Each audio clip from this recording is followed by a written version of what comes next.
Have you started investing in the share market? Or are you planning to start investing? Yes, then don't do these mistakes in the market. Hi, this is Anik Mitra. I'm a SEBI registered investment advisor. I have 15 plus years of experience as a research analyst with many large corporate and research houses. तो चलिए शुरू करते हैं dos and don't dos in the share market. देखिए, share market में invest करने का दो रूट आप सबको मालूम है। एक है कि indirect way of investing in equities. आप क्या करते हो कि म्यूचुअल फंड के थ्रू शेयर मार्केट में इन्वेस्ट कर रहे हो, इक्विटी म्यूचुअल फंड खरीद के।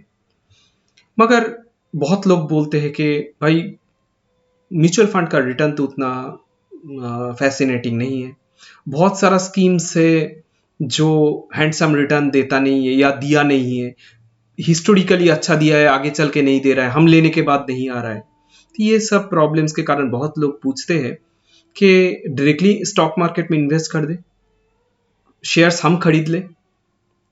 तो दूसरा रूट हो गया कि डायरेक्ट इन्वेस्टमेंट। तो डायरेक्ट अगर आपको इन्वेस्ट करना है तो ये गलतियां ना करें। देखिए, हम देखा है अपने एक्सपीरियंस में, हम देखा है लोगों को अपना सब कुछ खोया है इस मार्केट में।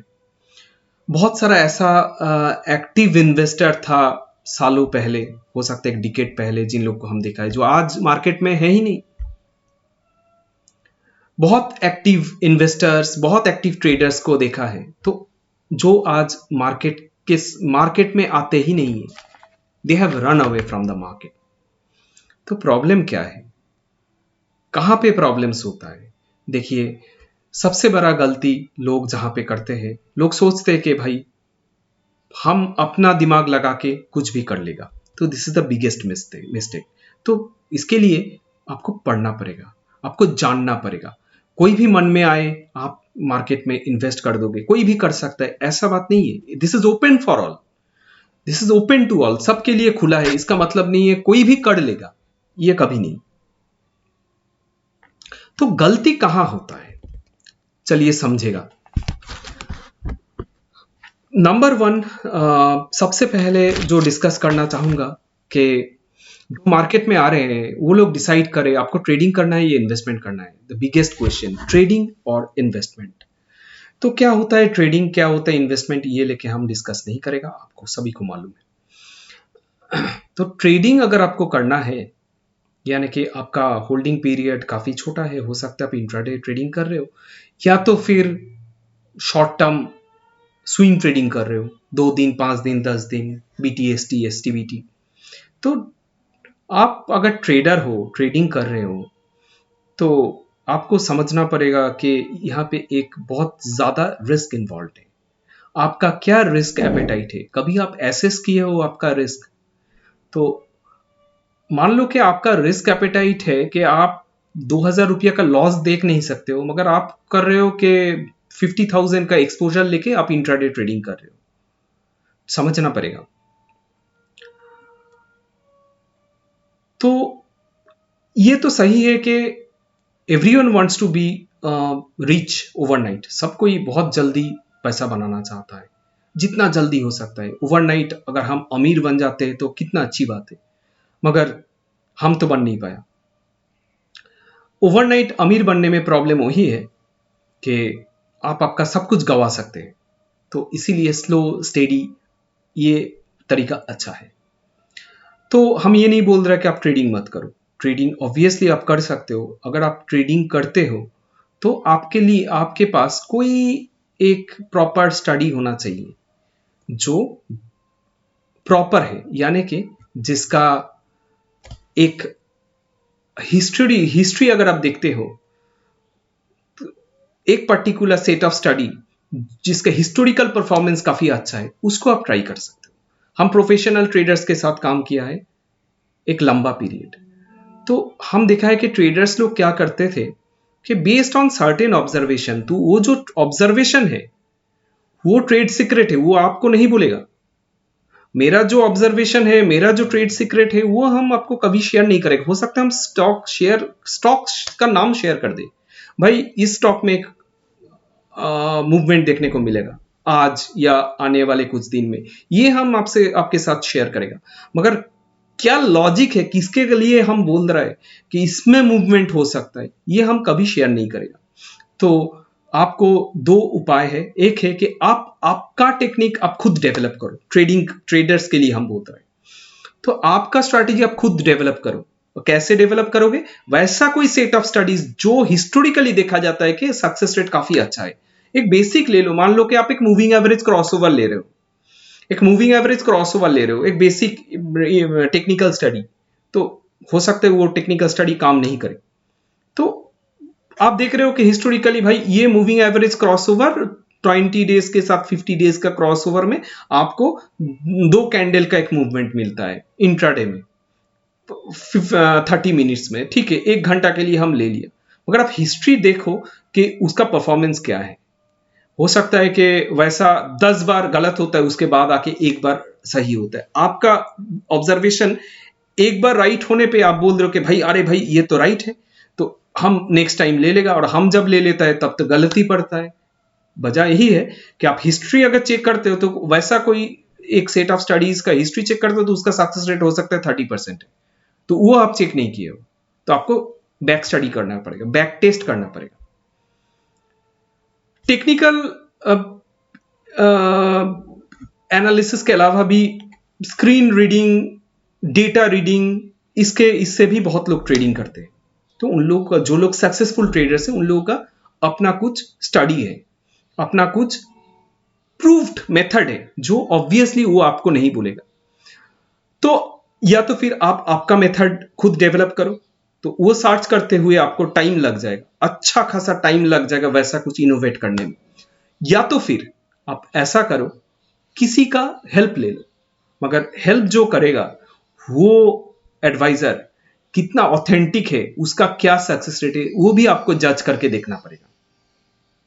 तो मेरा सलाह है कि अगर आप खुद का डेवलप कर सकते हो, that is the best way. अब देखो, दूसरा आ जाता है कि इन्वेस्टमेंट। अब ट्रेडिंग का हम डिस्कस किया है, अब डिस्कस करेंगे इन्वेस्टमेंट। प्रॉब्लम कहां है? देखिए, हम देखा है ट्रेडर्स लोग ट्रेडिंग करते हैं, आज स्टॉक खरीदते हैं 2 दिन 3 दिन 5 दिन के लिए। उसके बीच में क्या होता है कि 2 दिन के बाद स्टॉक हम आज ले लिया, कल से मार्केट डाउन, बस आप होल्ड कर लिए, आपका स्टॉक भी डाउन, मार्केट डाउन तो आपका स्टॉक भी डाउन, ठीक है, मार्केट 5% टैंक हो गया, आपका स्टॉक भी 10% 15% गिर गया, बस आप होल्ड कर रहे हो, ठीक है, 5 दिन के बाद मार्केट ठीक हो जाएगा, तब जाके हम सेल कर देगा। हम देखा है बहुत ट्रेडर्स को वैसे इन्वेस्टर बनने में, जब खराब हो गया मार्केट सडनली, तब वो लोग इन्वेस्टर बन गए, नहीं ये स्टॉक तो अच्छा है, तब उसका अच्छा ही उन लोगों को देखने को मिलता है, ये स्टॉक अच्छा है। वैसा हम सैकड़ों लोगों के पास लोगों के सुने हैं, जो लोग वैसा ट्रेडर्स थे, और जब फंस जाते हैं तब उसका अच्छा ही देखने को मिलता है और वो लोग इन्वेस्टर बन जाते हैं। प्रॉब्लम क्या है? तो एक है कि आप तो टॉप में ट्रैप हो गए, दूसरी बात है कि हो सकता है उसका कोई फंडामेंटल ही नहीं है, आप जबरदस्ती उसमें अच्छाई उस निकाल के आपके मन को आप सेटिस्फैक्शन दे रहे हो, आपको तसल्ली दे रहे हो अपने मन को, भाई ये अच्छा है। तो हो सकता है वो टाइमिंग गलत है, हो सकता है उसका वैल्यूएशन फेयर नहीं है, ओवर वैल्यूड है, या तो फिर फेयर वैल्यूएशन है, रीरेटिंग का पॉसिबिलिटीज नहीं है। तो आपको समझना पड़ेगा वो चीज। तो ट्रेडर्स, अगर आप ट्रेडर हो तो इन्वेस्टर मत बनो उस ट्रेडिंग स्टॉक को लेके, स्टॉप लॉस लगाओ, गलत है तो काट दो, गलत को रिकॉग्नाइज करो कि भाई ये गलत है, दैट्स इट, आप क्लोज कर दो सौदा, उसको इन्वेस्टमेंट के तौर पे लेके मत जाओ।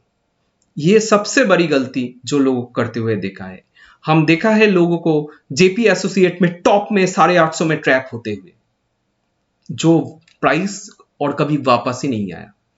टॉप मार्केट में जेपी एसोसिएट में जाके वो लोग ट्रैप हो गए, उसके बाद इन्वेस्टर बन गए, उसके बाद उन लोग के गले में अटक गया, बोला निकल नहीं पाता है। अब जेपी एसोसिएट इज मतलब अबाउट टू, क्या बोलेगा, एक्सटिंक्ट है नहीं, वो 2-2.5 रुपया क्या भाव है पता नहीं, 1 रुपया 1.5 रुपया। तो वैसा मेरे पास थाउजेंड्स ऑफ एग्जाम्पल्स है। जो हम लोगों को देखा है रिलायंस पावर में ट्रैप होते हुए, रिलायंस कैपिटल में ट्रैप होते हुए।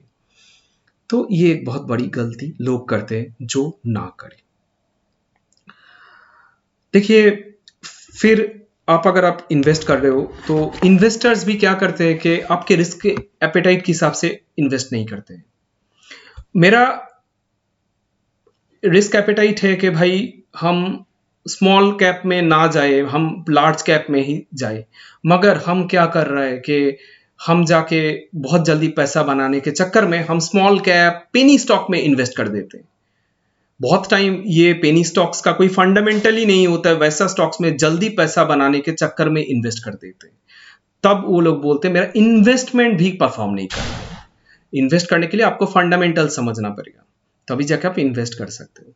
तो आपके पास अगर फंडामेंटल नहीं है, आप इन्वेस्ट कर रहे हो, तो वो गलत पड़ने का पॉसिबिलिटी बहुत ज्यादा है।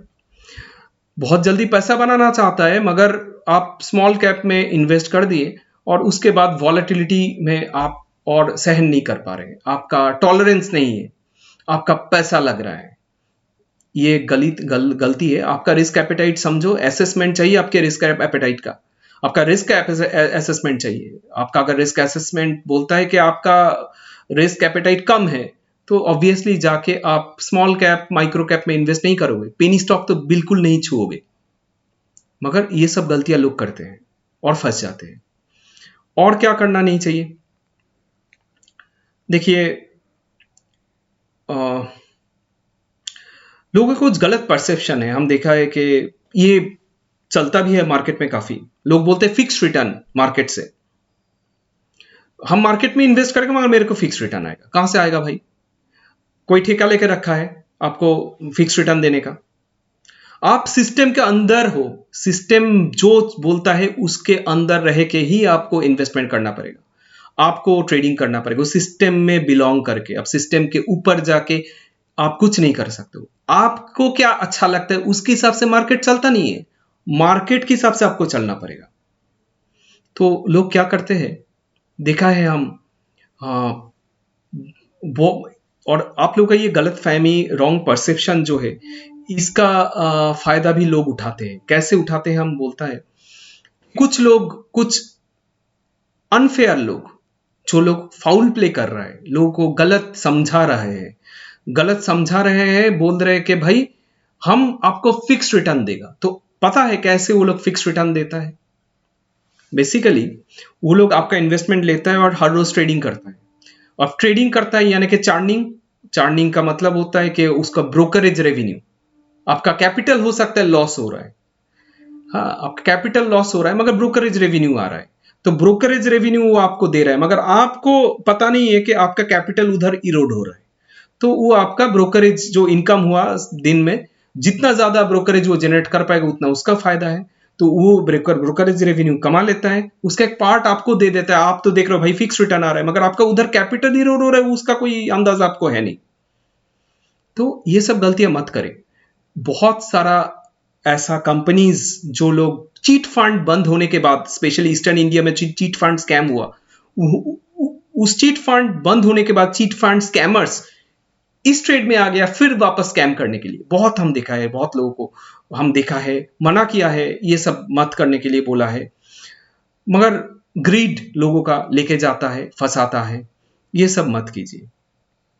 और एक चीज हम बोलना चाहेगा, लोग ट्रेडिंग करते, इन्वेस्ट करते, खबर में क्या होता है? खबर, देखिए खबर का डेफिनेशन डिफर करता है मैन टू मैन।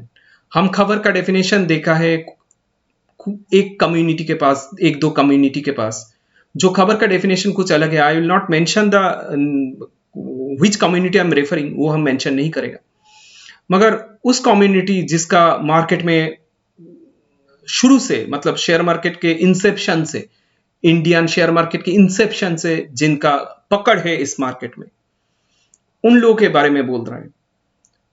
वैसा बहुत लार्ज टाइकून्स है मार्केट में, जो लोग स्टॉक्स को मैनिपुलेट करते हैं। ऑपरेटर्स ऑपरेट करता है स्टॉक को और रिटेलर्स को फंसाता है। क्या करते हैं वो लोग? उन लोग के पास खबर होता है। क्या खबर होता है उनका? कोई निजी, कोई फ्रेंड, कोई साला, कोई रिश्तेदार ऑपरेटर है या ऑपरेटर के साथ लिंक्ड है, वो क्या करता है कि उसके पास वो डिसाइडेड ऑपरेटर बोल रहा है इस स्टॉक का अगले इस पीरियड में हम प्राइस बढ़ाएगा, तो कंपनी के साथ वैसा एग्रीमेंट हुआ, या ऑपरेटर अलग से ऑपरेटर अलग से सोच रहा है, डिसीजन लिया कि इसका स्टॉक प्राइस बढ़ाएगा। खासतौर पे ये सब कम लिक्विडिटी वाला काउंटर में बहुत ज्यादा होता है।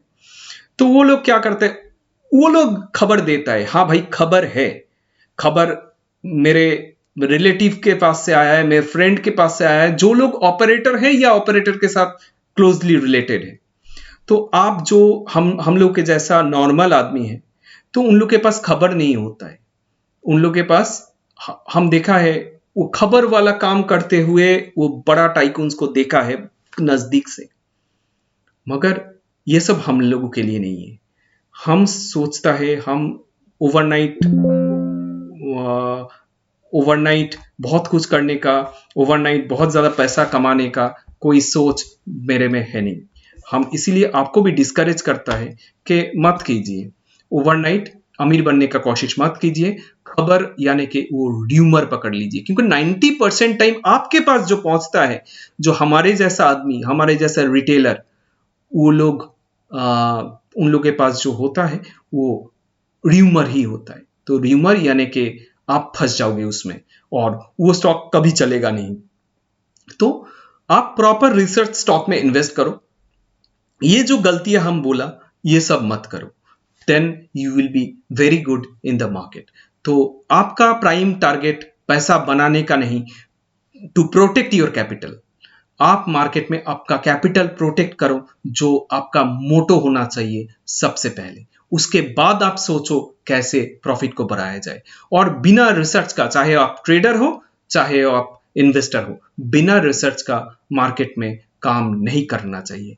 आप कुछ लोग बोलता है मार्केट इज गैम्बलिंग, फंस जाने के बाद बोलते हैं, और कुछ लोग का कुछ कम्युनिटी ऐसा है जो लोग मार्केट को गैम्बलिंग ही पकड़ लेता है, जिन लोगों का रिस्क एपेटाइट बहुत लो है और इसका रिगार्डिंग पढ़ाई नहीं है। और हम ये भी देखा है, लोग बोलते हैं मेरे पास टाइम नहीं है इसलिए हम रिसर्च नहीं कर पाते। मतलब रिसर्च ऐसा कोई चीज है कि टाइम देने से सब कोई कर लेगा, ऐसा मत सोचो, ये एक बहुत बड़ा गलत फहमी है। रिसर्च के लिए आपको स्पेसिफाइड स्टडी चाहिए, आपको पढ़ना चाहिए। अब यूनिवर्सिटी से पढ़ के आता है हम लोग रिसर्च करने के लिए, तो वो स्पेसिफिक एजुकेशन हम लोग के पास है, तभी जाके हम लोग रिसर्च करता है। कोई भी आके रिसर्च नहीं कर सकता है, ये आप लोग मानने के लिए तैयार ही नहीं है। एक एक इंडस्ट्री का बिजनेस मॉडल समझने में हम लोगों को महीना लग जाता है। वो दो रेशियोज देख के रिसर्च नहीं होता है। अगर आपको फंडामेंटल रिसर्च करना होता है तो आपको कंपनी का फिनेंशियल्स, कंपनी का फ्यूचर, इंडस्ट्री, इकोनॉमी, सारा कुछ समझना पड़ेगा। सिर्फ कंपनी समझने से या कंपनी का दो रेशियोज देखने से आप इन्वेस्टमेंट नहीं कर पाओगे। आपको इंडस्ट्री का आउटलुक समझना पड़ेगा, आपको वैल्यूएशन समझना पड़ेगा, फिनेंशियल मॉडल समझना पड़ेगा, तभी जाके आप कर पाओगे। और ये सब स्पेशल स्किल सेट है जो आपको डेवलप करना पड़ेगा अपने आप में, तभी जाके आप रिसर्च कर सकते हो। यानी कि अगर आपको ये गलत फहमी है कि भाई हम टाइम मिलने पे ही हम रिसर्च कर लेगा, दो न्यूज़पेपर पढ़ के या दो खबर सुन के फिर खबर का बात कर रहे हैं, तो ये गलत फहमी है, ऐसा नहीं होता है।